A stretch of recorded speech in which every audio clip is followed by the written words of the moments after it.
दुनिया में सबका उल्टा है, सुख का उल्टा दुख है, धनी का उल्टा गरीब है, प्रकाश का उल्टा अंधेरा है, लेकिन आनंद का कोई उल्टा नहीं होता। यदि आपके जीवन में आनंद आ गया तो फिर उलट फेर हो ही नहीं सकती है। और वो आनंद कौन है? बोले भगवान श्री कृष्ण ही साक्षात आनंद स्वरूप है। भगवान राम ही आनंद के स्वरूप हैं। उनके चरणों में मेरी प्रीति हुई, तभी हमको आनंद प्राप्त हो गया। सो सुख धाम राम यस नामा, अखिल लोक दायक विश्राम।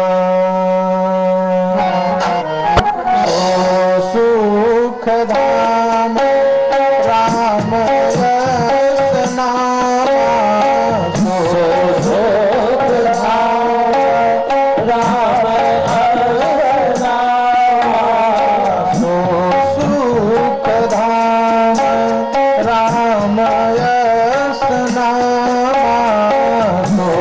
सुख धाम राम यस नामा, अखिल लोक दायक विश्राम, अखिल लोक दायक विश्राम, सुख धाम राम यस नामा, सुख धाम राम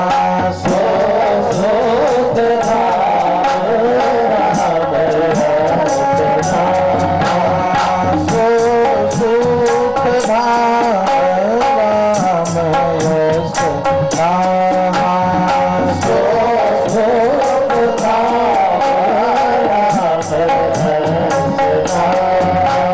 तो सुख के धाम जो है वो परमात्मा है। तो सच्चिदानंद परमात्मा, जिनमें आदि मध्य और अंत तीनों में आनंद समाया हुआ है। परमात्मा का स्वरूप कैसा है? बोले सच्चिदानंद रूपाय विश्वोत्पत्त्यादि हेतवे। संसार की तीन लय होती है। परमात्मा उसको उत्पन्न करता है, फिर उसका पालन करता है और फिर उसका लय कर देता है। विश्वोत्पत्त्यादि हेतवे, विश्व की उत्पत्ति के, विश्व के पालन के और विश्व के प्रलय के प्रणेता आप हैं। भगवान को जब प्रेम चाहिए, जब उनको करुणा पाना होता है, तो वो सृष्टि बनाते हैं और सृष्टि बनाकर उस सृष्टि में समाहित हो जाते हैं, लेकिन मोह नहीं करते। जैसे कोई बड़ा आदमी पीतल की भी चैन पहन ले तो लोग कहेंगे सोने की ही है,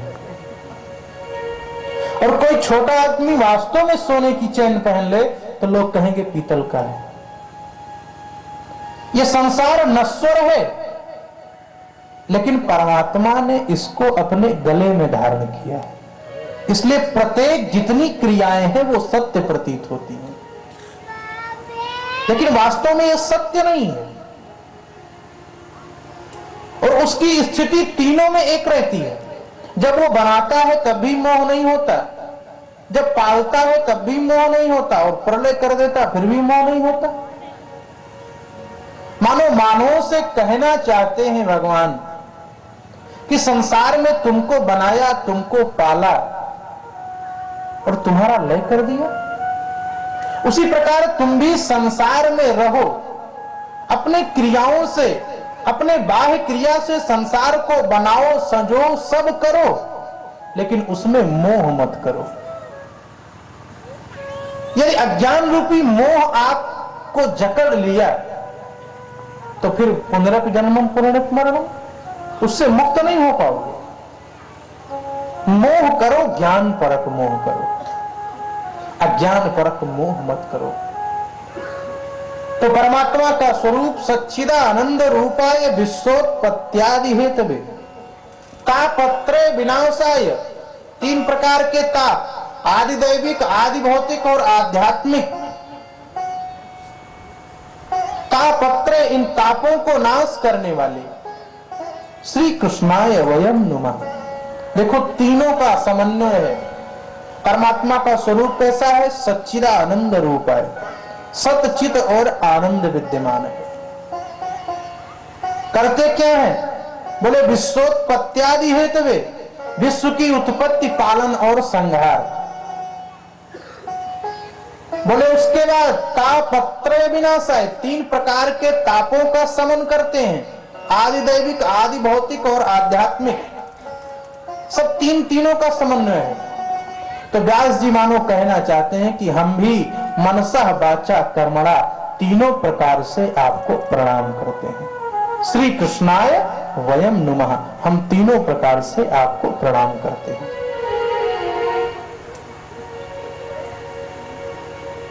भगवान वेदव्यास जी, उनके पुत्र परम वीतराग सुखदेव जी महाराज, शुकाचार्य, उनका जन्म हुआ और जन्म होते ही वो जंगल की तरफ चल दिए। कोई मोह नहीं, कोई राग नहीं, कोई माया नहीं, कुछ नहीं। उनका भी वंदन किया कि ऐसे पुत्र भी प्राप्त होना बहुत बड़ी बात है। उस जमाने के पुत्र जंगल चले जाया करते थे और आज के पुत्र माँ बाप को ही जंगल भेज दिया करते हैं। अरे मानो भोजन नहीं दे रहे हैं, परेशान कर रहे हैं, तो घर और जंगल में अंतर क्या है? वो भी एक प्रकार का जंगल ही है।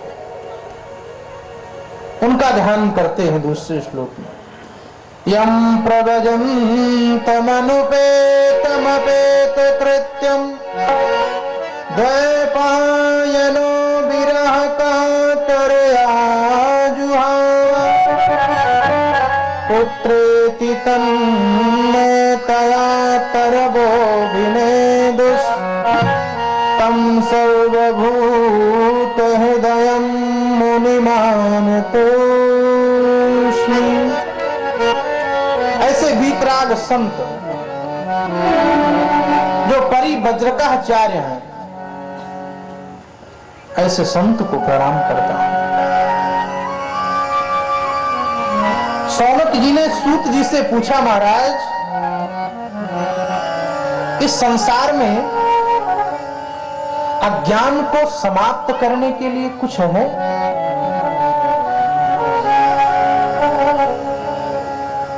ये संसार में लोग सब कुछ भूलते जा रहे हैं, अपने स्वरूप का ज्ञान नहीं, अपने स्वरूप का ध्यान नहीं। महाराज मेरा हृदय बड़ा क्लांत हो रहा है, कुछ ऐसा करो कि मेरे हृदय में आनंद आ जाए। देखो आप विचार करो, जीवन में जब भी क्लांत आपका मन हो,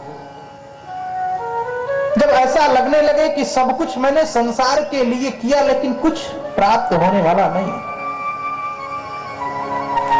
संसारियों के पास बैठोगे तो वो तुम्हारी बुद्धि को भ्रमित कर देंगे, उनसे राय लोगे तो वो तुम्हारे घर में फूट डालने की नीति बता देंगे। क्या करना है तुमको? बंटवारा कर दो, उनको अलग कर दो, उनको अलग कर दो। लेकिन यदि आप संत के पास बैठोगे तो यही शिक्षा देगा कि दुनिया के लिए बहुत जी लिया, संसार के लिए बहुत जी लिया, अब थोड़ा समय परमात्मा के लिए निकालो, अब थोड़ा समय भगवान की कथा के लिए निकालो। सौनक जी कहते हैं, महाराज कुछ ऐसा सुनाओ कि मेरे जीवन में आनंद आ जाए। देखो प्रश्न भी करना चाहिए तो इस प्रकार करना चाहिए। महात्मा के पास जाओ और पूछो शादी कब होगी, बहू कब आएगी, तो बेकार की बात है ना। वहां जाकर के केवल एक प्रश्न करो कि महाराज भगवान के चरणों में मन किस प्रकार से लगेगा। क्योंकि वहां आप जाकर के सांसारिक बातों को पूछोगे तो ये मूर्खता हुई ना।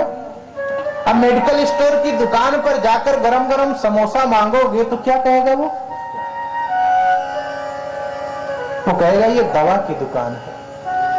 तो वहां जाकर आध्यात्मिक बात ही केवल करना चाहिए कि महाराज मेरा मन भगवान श्री कृष्ण के चरणों में कैसे लगेगा। और सौनक जी वही पूछते हैं।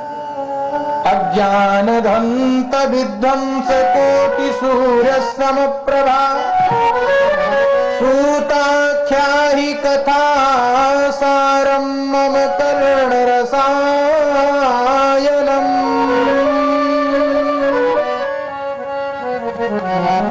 महाराज कोई ऐसी कथा सुनाओ जो मेरे कानों के लिए रसायन बन जाए।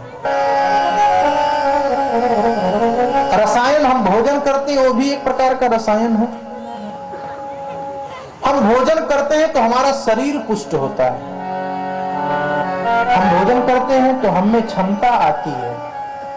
हम भोजन करते हैं तो हमें बल का संचार होता है। लेकिन वो भोजन की बात नहीं कर रहे, कह रहे मम कर्ण रसायनम, मेरे कानों के लिए रसायन बन जाए। देखो भोजन करोगे तो शरीर पुष्ट होगा, लेकिन भगवान की कथा इन कर्ण रसायन इन कानों के द्वारा सुनोगे तो तुम्हारा शरीर ही नहीं तुम्हारी आत्मा भी पुष्ट हो जाएगी। वही कर्ण रसायन। भगवान की कथा अपने कर्ण पुटों से सुनो। अपने कान को कूड़ादान मत बनाओ।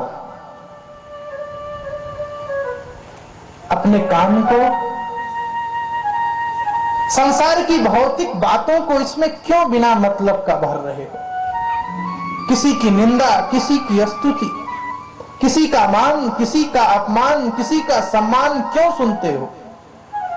अपने कान को बनाना है तो गुलदस्ता बनाओ।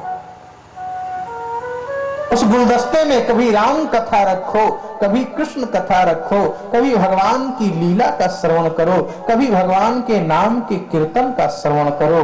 अपने कान को गुलदस्ता बनाओ, इसको पीछदान मत बनाओ। क्योंकि हमारे हृदय के संचार को बढ़ाने की जो काम है ना, वो केवल कान करता है। जैसी वाणी आप सुनते हो तो आपका हृदय उसी प्रकार द्रवीभूत हो जाया करता है। इसलिए सौनक जी कहते हैं ऐसी कथा सुनाओ जिससे मेरे कानों के लिए रसायन बन जाए।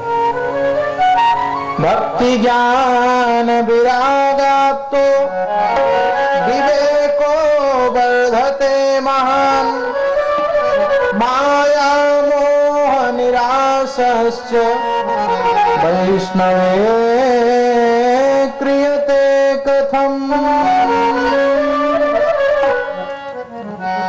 महाराज जो संत लोग हैं उनको माया क्यों नहीं पकड़ती।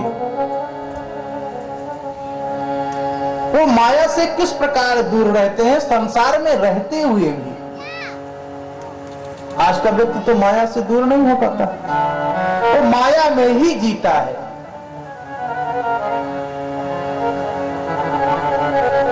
और संतों को माया पकड़ती नहीं महाराज, ये बात समझ में नहीं आती। माया मोह निराशस्य वैष्णवे क्रियते कथम। जो वैष्णव लोग होते हैं वो माया मोह से किस प्रकार विरत होते हैं।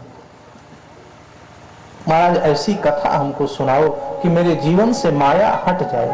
मां माने नहीं और या माने है। जो नहीं है उसी का नाम माया है। मम माया दुरत्तया। भगवान गीता में कहते हैं मेरी माया का पार पाना बहुत कठिन है, इसका कोई पार नहीं पा सकता। किसी ने कहा पार पाना चाहे तो बोले मेरे चरणों का जो आश्रय ले लेता है केवल वही माया पर विजय प्राप्त कर सकता, दूसरा नहीं कर सकता। मम माया दुरत्तया। सौनक जी कहते हैं महाराज ऐसी बात बताओ हमें, ऐसी कथा सुनाओ कि मेरे जीवन का जो मैल है वो समाप्त हो जाए, मेरे जीवन में आनंद आ जाए। वो परम प्रभु की जो कृपा है छटा है वो मेरे हृदय में आ जाए, ऐसी कथा सुनाओ। और महाराज ये कलयुग सारे जितने जीव हैं ये असुरता को प्राप्त करते जा रहे हैं। न खान न पान न शुद्धता, कुछ नहीं रह गया महाराज, सबका समन हो रहा है। धीरे धीरे विचार समाप्त हो रहे हैं। तो महाराज इसकी पूर्ति किस प्रकार से होगी? सौनक जी ने कहा, मैं जानता हूं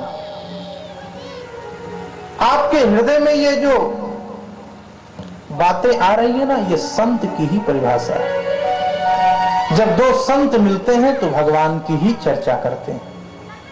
आपके हृदय में इतना अच्छा उद्गार आया है, ये आप अपने लिए नहीं सुना रहे हैं, ये आने वाले संसारियों के लिए कह रहे हैं कि वास्तव में उनको किस प्रकार जीवन यापन करना चाहिए, किस प्रकार उन्हें जीना चाहिए। ये जीने की कला कौन बताता है? तो जीने की कला हमें श्रीमद् भागवत की कथा बताती है कि वास्तव में हम जिए किस प्रकार से। क्या गाड़ी मोटर बंगला दुनियादारी कर लेना ही जीना है? भौतिक वस्तुओं को प्राप्त कर लेना ही जीना है? बड़े बड़े अरबपतियों को देखो, बोले महाराज केवल मूंग की दाल और रोटी का छिलका खाता हूं। क्यों? बोले डॉक्टर कहता है जियो, जीना है तो खाओ, नहीं तो मर जाओगे। तो फिर ऐसा धन, ऐसा वैभव किस काम का?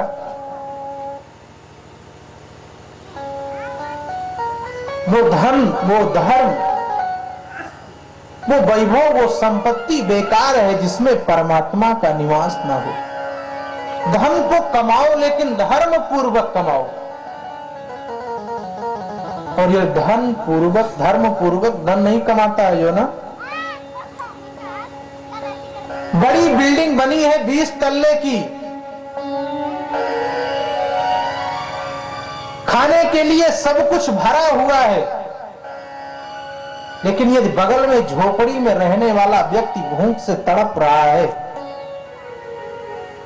और तुम्हारी दृष्टि उसके तरफ नहीं जा रही है, मानवता का संचार तुम्हारे हृदय में नहीं हो रहा है, तो बड़ा आदमी बनना किसी काम का नहीं है, और आने वाले समय में उसे भोगना पड़ेगा। क्योंकि पहले मानव बनो। कोई खा खा के मर रहा है, कोई भूखे मर रहा है, तो काहे को इतने बड़े आदमी? कोई बड़ा नहीं, बड़ा तो वही है जिसके जीवन में मानवता का संचार हो गया। किसी भूखे को भोजन दे देना, किसी प्यासे को पानी दे देना। मैं तो कहता हूं दुनिया का सबसे बड़ा आदमी वही है जो कम से कम मानव के काम तो आ रहा है। लेकिन सौनक जी कहते हैं महाराज सारी व्यवस्था बिगड़ गई है। एक बहुत बड़ा अजगर है और मुंह फैलाकर बैठा हुआ है, सारा संसार एक एक करके उसमें जा रहा है। कोई किसी को रोकने को तैयार नहीं है। जीवाश्म श्रुतांगता, सब एक तरफ से जा रहे हैं, कोई किसी को नहीं रोकता। वो अजगर जानते हो क्या है? वो भौतिकता है। आज पश्चिमी सभ्यता इतनी जोरों से हावी है हमारे ऊपर कि हमारे धर्म को, हमारी संस्कृति को, हमारी मान, हमारी मर्यादाएं सबको छिन्न भिन्न कर रहा है, और एक एक करके हम जा रहे हैं। बताओ हिंदुस्तान में, भारत में जहां करोड़ों हिंदू निवास करते हैं, आज उस देश में उन भगवान की, चाहे वो राम का मंदिर हो, चाहे कृष्ण का मंदिर हो, नहीं बन पा रहा है। इससे बड़ी और दुर्भाग्य की बात क्या हो सकती है? बताओ इतने हिंदू यहां विद्यमान हैं, कुछ थोड़ी सी जातियां यहां पर हैं जिनका कोई अस्तित्व नहीं है, फिर भी आज वो हम पर कहीं ना कहीं से हावी हो रहे हैं, क्योंकि हम में एकता नहीं है। हम जुड़ नहीं पा रहे, हम एक नहीं हो पा रहे हैं। अरे वोट के लिए यदि इतना किया जा सकता है उनके लिए, हमारे हिंदू नेता ही कर रहे हैं, तो जिस दिन हिंदुओं में यूनिटी हो जाएगी तो क्या हमारे पीछे वो नेता नहीं घूमेंगे?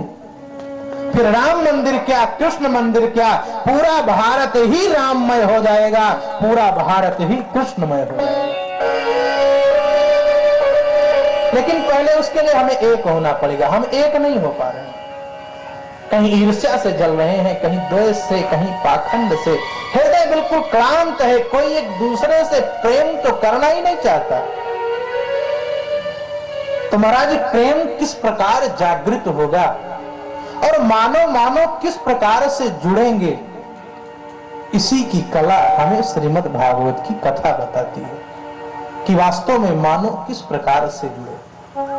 सूत जी ने कहा आपके विचार बहुत अच्छे हैं और वास्तव में ये प्रश्न आपका जो है ये आने वाले युगों में मानव को कल्याण प्रदान करेगा। महाराज वो कथा मैं आपको सुनाने जा रहा हूं ना, जो कथा कभी भगवान हरि ने नारद को सुनाई थी। और ये कोई साधारण कथा नहीं है।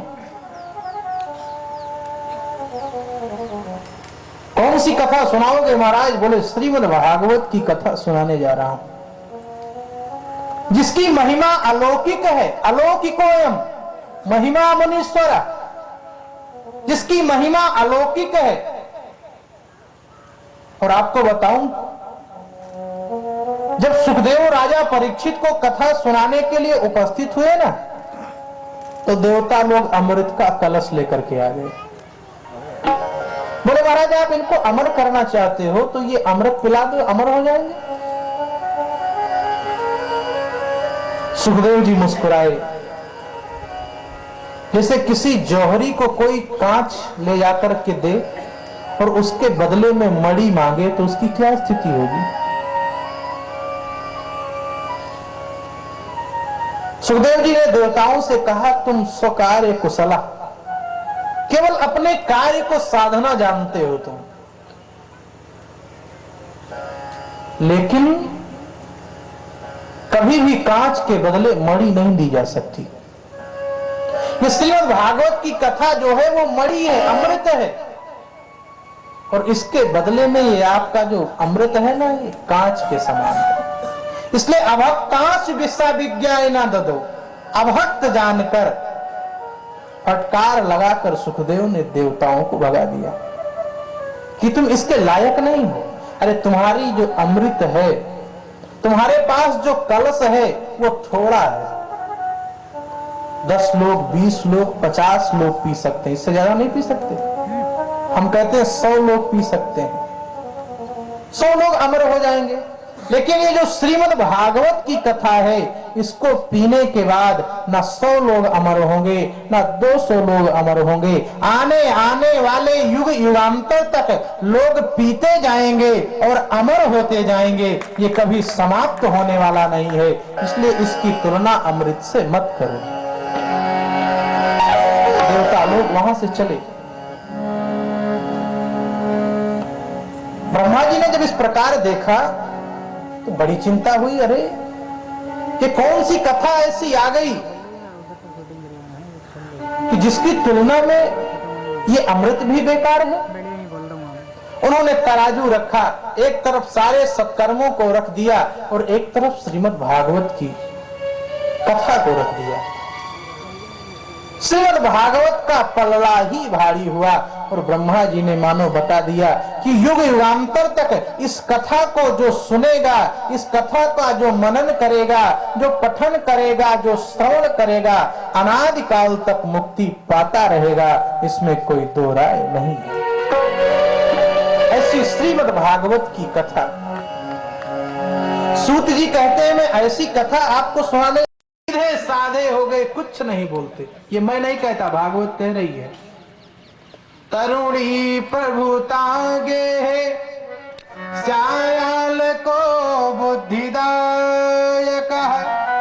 अब जो व्यक्ति है ना, वो अपने भाई से मशविरा नहीं करता, अपने पिता से राय नहीं लेता, अब वो साले से बुद्धि लेता है। और कहावत है ना कि घर बिगाड़े आरो, दीवार बिगाड़े आरो और घर बिगाड़े सारो। दीवार में ज्यादा अलमारियां बनवा दो ना तो बिगाड़ खराब हो जाती है दीवार। अब लोग साले से बुद्धि लेते हैं महाराज। और भगवान की लीला स्थली जानकर मैं वृंदावन धाम पहुंचा। मैंने सोचा मेरे गोविंद ने यहां प्यारी प्यारी लीलाएं की थी। जाकर के मैंने घूम कर देखा, जमुना के तट पर मैं जैसे ही पहुंचा तो वहां मैंने एक अद्भुत दृश्य देखा। कुमारों ने कहा क्या देखा? बोले एक नौजवान स्त्री बैठी हुई थी और उसके पास दो अचेत वृद्ध पड़े हुए थे और चारों तरफ से स्त्रियां घेर कर उसे बैठी थी। उस स्त्री ने हमको देखा तो वहीं से चिल्ला पड़ी, भो भो साधु क्षणं तिष्ठ मच्चिन्तामपि नाशय दर्शनं तव लोकस्य सर्वथा गहरं परम। हे महात्मा साधु क्षण भर के लिए रुको ना। हमने घूम कर देखा, उस नारी ने हमसे कहा महात्मा रुको, हमने सुना है कि संत का दर्शन कर लेने मात्र से सारे पाप दूर हो जाते हैं। दर्शनम तव लोकस्य सर्वथा गहरा परम।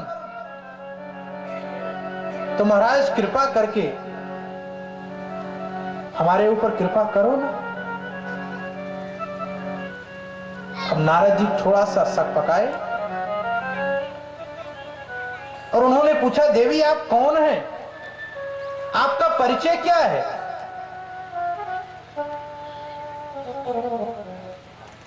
देवी ने कहा महाराज क्या परिचय बताऊं,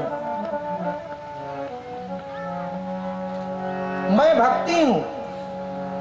अहम भक्तिरिति ख्याता इमो में तनयो मतो ज्ञान वैराग्य नामानो काल योगे न जर्जरो। महाराज मेरा नाम भक्ति और मेरे पुत्र ज्ञान और वैराग्य।